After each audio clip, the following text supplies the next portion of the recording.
Boa noite aos irmãos que nos acompanham através das mídias sociais do Centro Espírita Deus, Amor e Caridade, SEDAC, de Tubarão, Santa Catarina. Me chamo Marília Koenig e estarei com vocês nessa exposição doutrinária da noite de hoje. Fazendo a audiodescrição desse vídeo, sou branca, estou num ambiente em que se vê ao fundo uma parede branca e ao lado uma estante de livros. Tenho cabelos ruivos, uso óculos dourados, óculos de grau. Estou trajando um casaco preto e branco. E a partir de agora, então, estaremos juntos pelos canais do SEDAC. Convido os irmãos, primeiramente, para fazermos a nossa prece inicial. Fechando os olhos, elevando o pensamento a Deus e a Jesus, agradecendo por tudo que temos e somos, Senhor. Especialmente na noite de hoje, em que vamos refletir a respeito dos sofrimentos, a respeito da importância de sermos fiéis até o fim, ou seja, de trabalharmos no ideal do bem, mesmo e principalmente quando somos maltratados, quando somos humilhados, não compreendidos, Senhor. Te pedimos nesse momento por todos os irmãos que sofrem, por aqueles que estejam doentes nos hospitais, nos seus lares, por aqueles que desencarnaram e ainda se sentem tão apegados à vida na terra, aos seus amados familiares. Enfim, Senhor, que encontrem em Ti a paz necessária para seguir, tendo em mente que nenhum sofrimento é por acaso e que nenhum sofrimento dura para sempre. Estejamos, Senhor, nesses momentos, irmanados pelo Teu amor, unidos em torno da lição do Evangelho da noite de hoje. Assim, em Teu nome, em nome de Jesus, abrimos a nossa exposição doutrinária da noite de hoje. Muito obrigada e que assim seja. Irmãos, o tema que nos traz a palestra na noite de hoje é um texto psicografado por Divaldo Pereira Franco no ano de 2020, logo ali no período mais crítico da pandemia, em abril de 2020, quando Divaldo recebe de Joana de Ângeles, sua guia espiritual, essas palavras que dão origem, com este texto que falaremos, do qual falaremos, e outros, ao livro Vida Plena, editado no ano de 2021. O título do texto já nos impõe um desafio bastante grande. Ser fiel até o fim. Sejas tu fiel até o fim. E vai nos falar justamente, vou ler com vocês alguns trechos, de algo que é extremamente difícil, que é os sofrimentos aos quais nós, quando escolhemos o caminho do bem, quando escolhemos estar com Jesus, os sofrimentos aos quais nós somos expostos. Notem que, a partir do momento em que decidimos mudar, muitos não nos compreendem. Muitos olham para nós e pensam coisas ruins a nosso respeito. Estamos querendo aparecer, que esperamos alguma recompensa, enfim. Mas o texto vai dizer que aquele que é fiel até o fim suporta.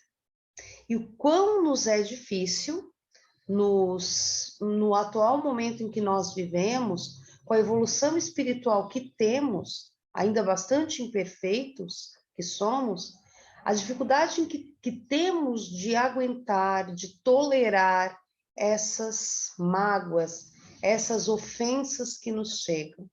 Um dia, conversando com um irmão espírita, ele dizia: Marília, ao longo da minha vida eu nunca me ofendi. E conhecedora da vida desse irmão, sei que de fato isso é real. Ou seja, nunca me ofendi. E aí parei para pensar em quantas vezes me ofendo todos os dias. Quantas vezes nós nos sentimos magoados com as coisas que nos chegam, com a incompreensão dos outros, com os maus tratamentos, com a malquerença das outras pessoas. Por vezes, se não conhecemos a reencarnação, né? Se não conhecêssemos, pensaríamos ser uma malquerença gratuita de nossos irmãos. Para falar do texto, então, nos apoiaremos no capítulo 5º do Evangelho segundo o Espiritismo, Bem-aventurados os aflitos, para percebermos como o sofrimento nos chega e como ele deve ser compreendido. Joana é bastante crítica em seu modo de escrever, é bastante firme nas convicções que traz através da psicografia de Divaldo Pereira Franco, e nesse item ela vai justamente abrir os nossos olhos sobre o porquê sofremos. O porquê o trabalhador de Jesus, o trabalhador do bem, enfrenta tantas coisas ao longo da vida, ao longo da caminhada. E aí vai trazer, inclusive, personagens históricos, figuras históricas que muito trabalharam pelo bem e que sofreram demasiadamente. E que, por vezes, aos olhos do mundo, tiveram um final extremamente trágico, extremamente doloroso, no sentido de se ausentarem muito rapidamente. E eram pessoas que faziam o bem, que estavam a serviço de Jesus na Terra. Então, vamos ao capítulo Ser Fiel até o Fim. E de Joana vai começar da seguinte forma: por mais perturbadoras e afligentes sejam as circunstâncias e a convivência com as demais pessoas do teu círculo de amizade ou não, porfia nos teus bons ideais e objetivos existenciais. Ou seja, foque-se nos seus objetivos, nos seus propósitos. Então, muitas vezes a convivência nos é dura, nos é colocada de uma maneira que nos faz chorar, nos deixa tristes, inclusive, podemos dizer, principalmente dentro da nossa casa. Com a iminência da pandemia, em que estivemos mais dentro dos nossos lares, nós percebemos a necessidade, nós cristãos, espíritas, vimos a necessidade de nos melhorar no sentido da convivência com aquele próximo mais próximo, ou seja, com aquele que está dentro do nosso lar. Na sociedade, nos acaba sendo mais fácil conviver. Por quê? Porque não convivemos todos os dias, ou, se o convivemos, temos aquilo que se chama de verniz social. Ou seja, eu não mostro indignação, raiva, mau humor, comumente no meu trabalho. Há aqueles que mostram, mas, comumente, nós somos transparentes, nós ficamos sem as máscaras sociais dentro da nossa casa. E aí a necessidade de convivermos bem. Às vezes, no ambiente doméstico, nós não encontramos a compreensão que esperaríamos, a compreensão que desejamos. E temos que saber conviver com isso. E aí, o quanto ainda nos é difícil, o quanto ainda nos é dura essa realidade. Ou seja, de conviver com alguém que nos reprova, com alguém que nos critica, às vezes duramente, e aos nossos olhos injustamente, para que sejamos melhores. E aí a Joana vai nos falar justamente do como fazer, ou seja, do que devemos fazer para conviver melhor. Não aguardes entendimento e cooperação dos outros em relação ao que realizas, porquanto a tua é a atividade que faculta a libertação da ignorância e da crueldade. Para aqueles que muitas vezes desejam permanecer como estão, nós incomodamos. Ou seja, no ambiente de trabalho, você vê algo que não está legal, que pode ser melhorado, aí você melhora. Aí o chefe pode elogiar, alguns colegas achar bacana, mas pode haver oposição. Fulano fez dessa forma porque deseja ser bem visto pelo chefe, deseja estar em boa conta, como a gente costuma dizer popularmente. Ou seja, sendo que a intenção muitas vezes é apenas a de ajudar, é apenas a de tornar o trabalho melhor. O que Joana vai dizer aqui é que, claro, nós temos sentimentos, esses sentimentos muitas vezes são feridos, mas que nós demos mais importância para os nossos objetivos e propósitos do que para as provocações e opiniões alheias. Aqueles que, desequilibrados emocionalmente, não conseguem conviver sem provocar, sem incomodar. E aí devemos entender esses irmãos nossos como criaturas doentes, que necessitam de ajuda, que necessitam de preces. Enfim, se nós observarmos, né, para todos que assistimos ao filme Divaldo, O Mensageiro da Paz, nós vimos que Divaldo teve um opositor espiritual durante mais de 40 anos. E o quanto ele conviveu bem, ou seja, em alguns momentos ele chorava, ele perguntava-se, até desde muito jovem, né, ele perguntava-se por que ele tinha de sofrer daquela forma. Até que Joana o fez compreender que nada, nenhum débito que nos chega nessa vida, nenhuma malquerença é gratuita. E aí, o capítulo 5º do Evangelho segundo o Espiritismo vai nos falar justamente da justiça das aflições. Por que sofremos? E aí, comumente, falo porque já fiz muitas vezes, nós comparamos a nossa vida com a do próximo.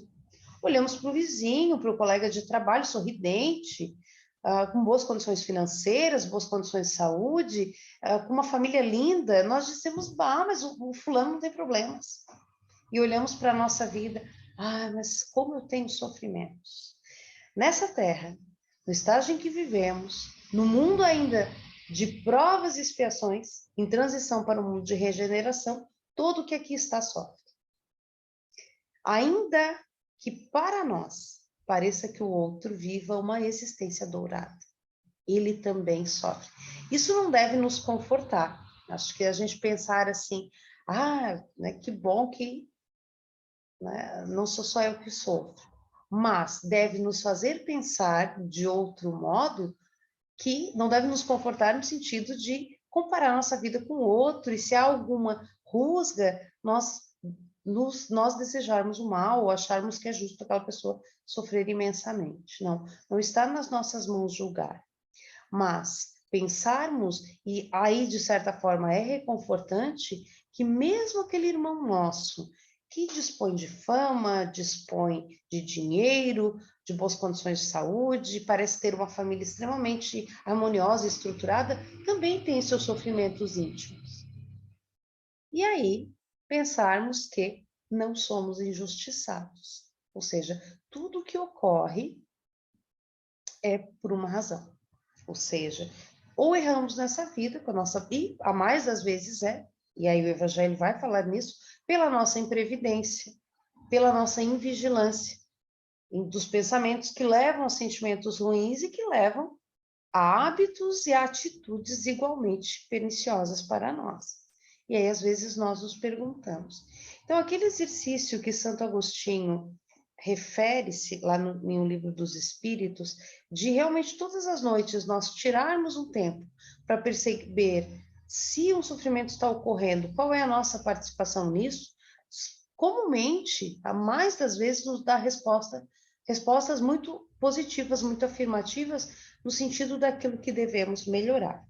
Então, Joana vai dizer para não esperarmos a aprovação, não esperarmos a cooperação dos outros. Não que devamos perder a fé na humanidade, nós fomos criados para o bem. Um dia todos estaremos no bem. Mas nós que já estamos no trabalho do bem, não podemos exigir que nos compreendam. Porque certamente no passado nós tivemos outros convites para a senda do bem e não atendemos. Pela incompreensão, pela descrença, enfim, por estarmos, e Joana vai falar nesse item, ser fiel até o fim, do momento em que ainda não havíamos encontrado Jesus na nossa caminhada. Tal como Saulo tornou-se Paulo de Tarso a partir do encontro com Jesus na estrada de Damasco, todos nós tivemos o nosso encontro particular com o Cristo. Em algum momento da nossa caminhada evolutiva enquanto espíritos imortais. Então, esse momento para nós, que já temos um olhar voltado para as coisas do espírito, já aconteceu. E aí, meus irmãos, grande é a nossa responsabilidade, do pensar que nenhum sofrimento é por acaso. Às vezes nos deparamos com o sofrimento, com perdas, né, entre aspas, de pessoas amadas, que desencarnam em nós ou vão embora de nossas vidas por algum motivo. Isso nos causa uma dor imensa no estágio evolutivo que ainda estamos, pelo apego, pelo carinho, pelo amor que devotávamos a essas criaturas. Mas devemos pensar que tudo nessa vida tem um propósito, que de algum modo, se hoje não agimos para que esse sofrimento acontecesse, não é por acaso. Há um planejamento nisso tudo, né? Embora esperes consciente ou inconscientemente compreensão e ajuda, porque há nelas, ou seja, porque lutas pelo bem da coletividade, talvez os demais não estejam interessados no que te fascina e não tenham qualquer compromisso contigo. O deles é um destino diferente ao qual se vinculam. Estão contigo, mas têm as suas próprias aspirações, buscando diferentes formas de viver. É aquilo que eu dizia antes. Às vezes, a nossa forma de conviver, o fato de termos escolhido Cristo, faz com que algumas pessoas da família, do nosso círculo de amizades, do nosso trabalho, se afastem de nós. Digam, Marília não é mais a mesma. Embora aqui tenha muito para mudar, muito para melhorar. Mas, nós já não vamos mais a alguns lugares. Os nossos hábitos passam a ser um tanto mais saudáveis de alimentação, de prática de atividade física, do falar, do pensar, do sentir, e isso se torna visível para aqueles que convivem conosco. Enquanto alguns vão caminhar e melhorar junto conosco, outros vão criticar, vão dizer, mas deve estar querendo aparecer, ou, enfim, quer ganhar o céu, né? Às vezes a gente escuta isso, mas por que você faz trabalho voluntário, né? Se não se ganha nada? Nós sabemos o quanto ganhamos, não é? Ao dedicar um pouquinho do nosso tempo, que eu costumo dizer aos meus alunos que é o recurso mais valioso que existe, por quê? Porque ele não para e não volta. Diferentemente do recurso material, embora, né, não obstante a sua enorme importância no contexto em que vivemos, não é passível de ser recuperado, mas o tempo não. Então, dedicar o nosso tempo para alguém é algo de muito importante. Ao tomar-lhe conhecimento, hoje desvelada pelos imortais que te vieram demonstrar a plenitude do após-desencarnação, tirou-te a venda dos olhos e percebeste a grandeza luminosa da vida que antes se te apresentava sombria e pesada. Ou seja, quando nós sabemos que somos seres espirituais em experiências na carne, nós passamos a olhar a vida com tanto mais de esperança, ou pelo menos deveríamos. Comumente, outro dia eu me peguei numa conversa com alguém, mas está tudo pela hora da morte, enfim, a gente fala que está quente, fala que está frio, reclama, e aí paramos para pensar assim conscientemente da bênção que recebemos de voltar para a Terra para nos melhorar. De aqui estarmos para nos lapidar e trabalhar na forma da justiça divina, através da justiça divina, junto àqueles a quem magoamos e que nos magoaram. É natural, portanto, que sofras discriminação e suspeita, qual fazias também aqueles que se dedicavam à abnegação e ao trabalho de autoiluminação. Ou seja, nós já fizemos isso. Nós já ridicularizamos quem trabalhava no bem. Nós já criticamos, já fizemos galhofa daqueles irmãos nossos que caminhavam na senda do bem, que não tinham certas conversas, que não tinham na sua boca palavras ruins, que não mentiam em hipótese alguma, ainda que isso significasse menos vantagens no ambiente de trabalho, por exemplo. E hoje nós estamos nessa posição, ou seja, de quem deseja se autoiluminar e iluminar os outros. Então, não esperemos a compreensão, até mesmo dentro da nossa casa. Pensemos que é uma escolha individual. Muito embora a gente caminhe em sociedade, a caminhada é individual. É nossa com os nossos espíritos protetores e com Jesus. Pensamos que a caminhada de Jesus não foi nada fácil. Ele foi chamado de louco, ele foi chamado de revolucionário e desencarnou entre ladrões. Então, não esperemos nós, tão imperfeitos que somos, que tenhamos a compreensão. Muito embora no nosso íntimo nós ainda esperemos. Se eu estou caminhando pelo bem, por que não me entendem? Por que não me apoiam? Busquemos essa motivação dentro de nós, esse porquê, esse motivo, esse propósito, porque aí não esmorecemos, porque aí nós permaneceremos fiéis até o fim.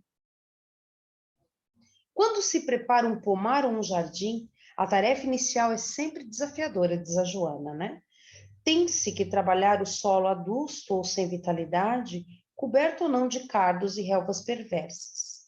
À hora de semear, surgem novos perigos, que devem ser vencidos logo após pelas plântulas frágeis e pelos seus zeladores. Somente com a perseverança no tempo é que se pode ver a vida vegetal triunfar. Confia no teu esforço e na divina providência. Deus nunca nos abandona. Que está sempre vigilante, pronta para auxiliar todos aqueles que se lhe entregam. A história demonstra-nos, mediante lições empolgantes, o valor da fidelidade a si mesmo, fidelidade aos próprios ideais. E aqui, Joana vai destacar algumas figuras muito conhecidas do nosso tempo. Abraham Lincoln, que foi presidente norte-americano e que lutou pela libertação dos escravos, esteve atento, esteve operante na época da terrível Guerra da Secessão e que foi morto. Também Martin Luther King Jr., pastor norte-americano que lutou tanto pela igualdade das pessoas, pelo respeito às pessoas pela sua cor de pele, não importando e havendo igualdade entre negros e brancos, também foi morto, ironicamente, por um irmão que naquela encarnação era também negro. Fala-se também de Louis Pasteur, né, que mesmo tuberculoso, não deixou de trabalhar pela ciência. E tantos outros, e também Nelson Mandela, ex-presidente sul-africano, que passou 27 anos da sua vida na cadeia, e ao invés de revoltar-se ou de transformar-se realmente em alguém que não mais faria pelos outros, pelo contrário, depois de libertado, ele voltou ao poder, e até um filme que fica de indicação para os irmãos, Invictus, um filme americano de 2010, que vai justamente falar da vida de Nelson Mandela pós-libertação da prisão. Então, até numa determinada passagem que eu li sobre ele, dizia o seguinte, que ele se exercitava todos os dias na cadeia, todos os dias. E tinha um guarda que não gostava dele, que todo dia, se pudesse, especialmente no horário que ele faria seus exercícios físicos, iria lá incomodá-los, ele estava fazendo bagunça, barulho, e às vezes o batia. E um dia, depois de voltar à presidência quando ele assume a presidência da África do Sul, ele vai a um restaurante com os seus assessores, com as pessoas que atuavam junto a ele, que o assessoravam, e lá está um homem e os senhores que estavam ali percebem que esse homem tremia muito e parecia, assim, estar fora de si, totalmente nervoso, e Nelson Mandela o cumprimenta com docilidade e ele se espanta e logo sai do lugar. E mais do que isso, ele o convidou para ficar ali com eles, mas agora não vou lembrar se ele atendeu ao convite ou não. Mas todo mundo notava que esse homem estava completamente, assim, fora daquele contexto, um peixe fora d'água, como a gente costuma dizer. Muito nervoso, muito tenso. E, apesar de ter sido extremamente tratado com extrema gentileza, que esse era o jeito de Nelson Mandela tratar as pessoas. E aí um assessor mais chegado pergunta ao presidente, o senhor conhece esse senhor? E ele diz, conheço. Esse senhor, e o senhor foi tão gentil com ele, imagino que seja um amigo querido, né? Ele disse, olha, podemos dizer que, né, uma pessoa conhecida, alguém que conviveu comigo e comentou essa história, né, de que esse guarda volta e meio batia, mas que ele não acreditava que as pessoas que o maltrataram deveriam ser maltratadas por ele. E sim, deveria se pagar o mal com o bem. Vejam aí que evolução espiritual. Quantas vezes nós fazemos isso? Com alguém que às vezes nos diz uma palavra meio torta. Nós já falo por mim, meus irmãos, do quanto ainda me magoou, do quanto ainda me chateio e quanto é necessário trabalharmos isso em nós. O teu triunfo não será agora como ocorreu com todos os mártires, heróis e idealistas, diz Joana. Insiste e dispõe-te a pagar com sorrisos os dardos da malquerença e da ingratidão. Nada vence o amor, que é a força viva mais atuante do universo. Continua amando mesmo desamado, moralmente. Os anjos guardiães que zelam por ti e pelo destino da humanidade estão vigilantes e ativos ao teu lado. Invisíveis, mas não inoperantes, confortam-te nas horas graves, estimulam-te ao prosseguimento e dão-te força, em nome do amigo crucificado, do nosso amado Mestre Jesus, que ressuscitou para que sejas fiel até o fim. Então, que nós levemos isso muito a sério em nossas vidas, que nos melhoremos todos os dias, sem esperar a compreensão, sem esperar a gratidão, sem esperar mesmo o mais simples sinal de apoio. É muito difícil, mas é algo que o trabalhador do bem deve pensar em nome do propósito que nos motiva todos os dias. Eram essas as palavras para a noite de hoje. Agradeço o carinho, o tempo, a presença dos irmãos e rogo a Jesus que nos abençoe a todos, elevando novamente os pensamentos a Deus, ao nosso Mestre querido. Nós, humildemente, Senhor, pedimos, nos ajude a sermos melhores, nos ajude a depender tão somente do amor que sentimos e que devemos distribuir e do teu amor infinito que abençoa todos nós. Peçamos por todos aqueles que nos magoaram, nos ofenderam, por todos aqueles que nos magoam e nos ofendem, por todos aqueles que nos criticam e que tanto machucam o coração no estágio em que estamos.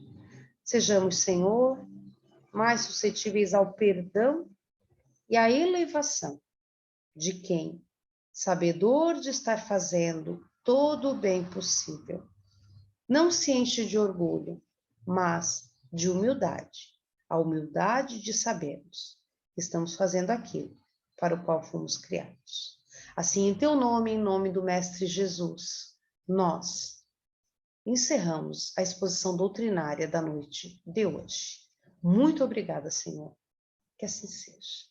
Obrigada, irmãos, que a paz de Jesus permaneça conosco. Obrigada.